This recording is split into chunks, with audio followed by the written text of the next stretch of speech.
this here is the Twisted Garter Stitch. So we have the garter stitch that has a twist to it, and then it transitions to a cable later on, and this is a project that we're gonna be featuring later on in the tutorial series.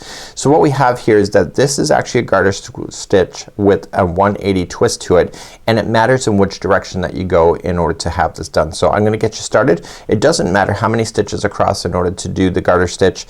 So I'm going to just do 6, and I'm gonna show you how to do that twist and get you started off in the right way.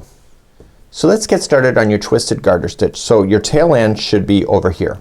Okay, so right where I'm waving, and I'm only gonna do 6 stitches. So 1, 2, 3, 4, 5, and 6. So to get started, all I'm just going to do is just my regular cast on, then just take the next loop and take it from the back, bring it forward.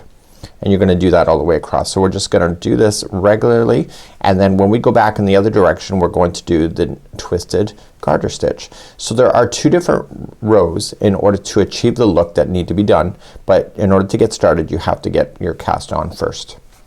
So it matters in which sequence you have, and I'm teaching it this way because we have a blanket in the future where this exists, and in order to do it you have to go in the direction that I'm about to show you. So once you get completely cast it on, you're just gonna pull up your loops, make sure there's no twist to it at this point, and then we're gonna get started on the Twisted Garter.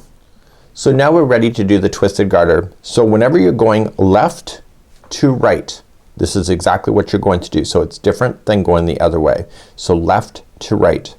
You are going to take your first loop here, and you are going to give it a clockwise 180 twist.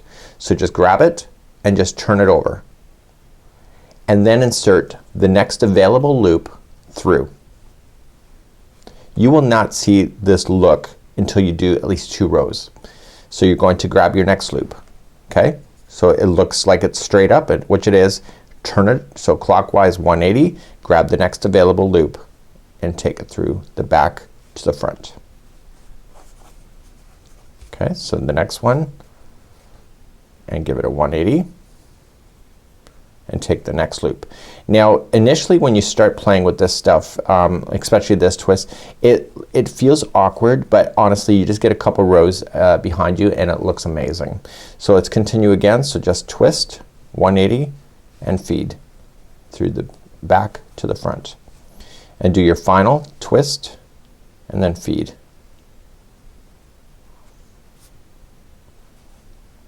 Oh, I got one more to go. That last one always is off to the side, so I twist it once and then I bring it through. So now each of the loops have a twist. So in other tutorials we've talked about making sure that they're not twisted. Well, this is an intentional twist. So I wanna pull up all the loops, get all that slack, and you're going to see it starting to appear, and now we're gonna go from right to left. Let's do that next. So let's go from right to left. You're going to take the first loop and you're going to give it the same direction twist 180, and you're gonna take the next available loop in the working strand and take it from the front to the back. Now that I've done that, I'm going to put the remaining of the strand in front because it's just easier.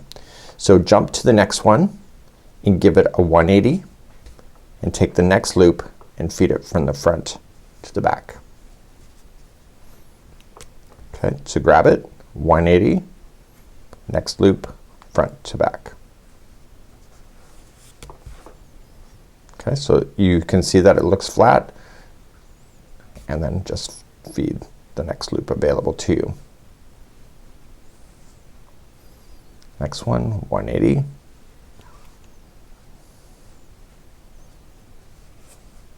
The results are amazing. It's worth this work. So turn it, 180, and the final loop.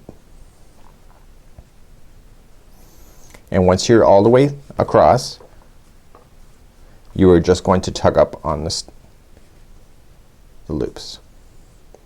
Notice then that I don't ever turn the project.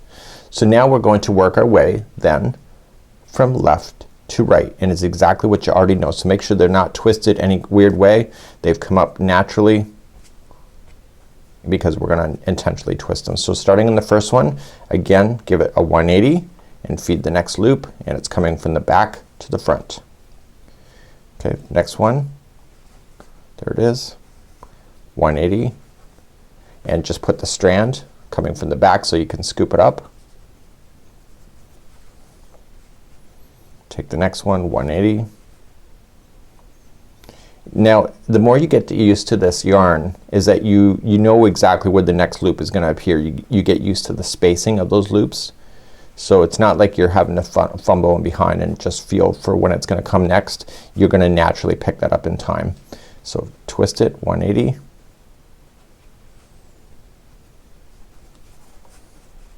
And finally that last one. So pick it up, 180, and fill the loop from the front, or from the back to the front.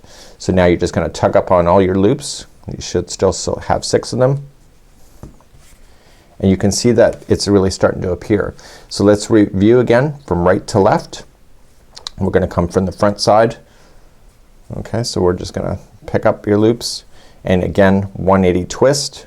You take the next available loop and feed it from the front to the back. Okay, so pick it up, 180. So it's all a matter of how to manipulate these loops when doing these kinds of stitches, and making sure you don't forget any of the loops. If anything that you're going to do in the very beginning is to accidentally leave loops behind because you're not used to the spacing. So don't give up on that. That's just a natural thing. We're all doing it, including the designers. So we talked to the designers this morning. They were doing the same thing. So it's just a matter of understanding, because a lot of us are used to the crochet hook and needles, and crochet hook and knitting needles, so we get used to a sequence, and this requires you to use your fingers, which is a new kind of dexterity idea. So just turning it and pushing it through. So once you're all the way across, again just pull it up, and you can really start seeing that this looks very different. And if I show you another example, so this is a regular garter stitch here, and then this is the twisted. So you can see that the strands here have an amazing twist to it when you look at it from this perspective. So this is how to do the twisted garter stitch.